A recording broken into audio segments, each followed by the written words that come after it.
ला अभिजात भाषेचा दर्जा मिळावा यासाठी गेली अनेक वर्ष ज्यांनी हा विषय लावून धरला होता त्या रंगनाथ पाठारे सरांना मी इथे आदरपूर्वक आमंत्रित करते.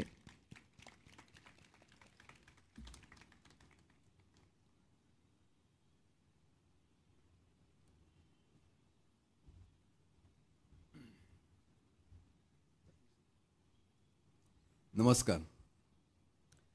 क्रमी इथं कविता सादर करावी अशी काही कल्पना नव्हती.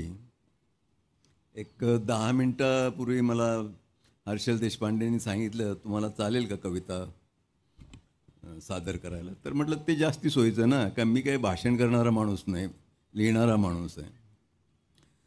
आजच्या या मराठी भाषा दिनाच्या निमित्ताने आपल्या मराठीपणाचं काही वैशिष्ट्य सांगणारी अशा काही ओळी मी आपल्या समोर सादर करतो. त्या गोविंदाग्रजांच्या आहेत. गोविंदाग्रज म्हणजे राम गणेश गडकरी कवी म्हणून ते गोविंदाग्रजचं नाव त्यांनी घेतलेलं होतं. हे आपल्या मराठीपणाचं सगळं वर्णन आहे आणि फार भेदक आहे असं मला वाटतं. तुझ्या भुकेला वरी नागली आणि कणी कोंडा, तुझ्या भुकेला वरी नागली आणि कणी कोंडा, वहाण पायी अंगी कांबळी उषा खाली धोंडा. हे जे आपलं मराठी पण जे हे फार म्हणजे हा अत्यंत नापीक असा प्रदेश एकेकाळचा. वर गुजरात आणि खाली कर्नाटक हे अतिशय सुपीक. तुझ्या भुकेला वरी नागली आणि कणी कोंडा, वहाण पायी अंगी कांबळी उषा खाली धोंडा.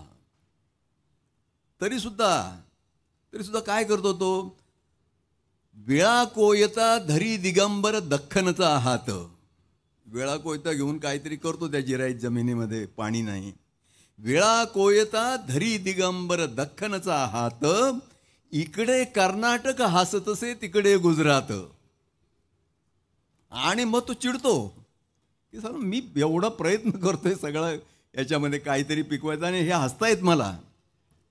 आणि मग आणि मराठा भाला घेई दख्खन कंगाल, आणि मराठा भाला घेई दख्खन कंगाल, इकडे इस्तंबूल थरारे तिकडे बंगाल.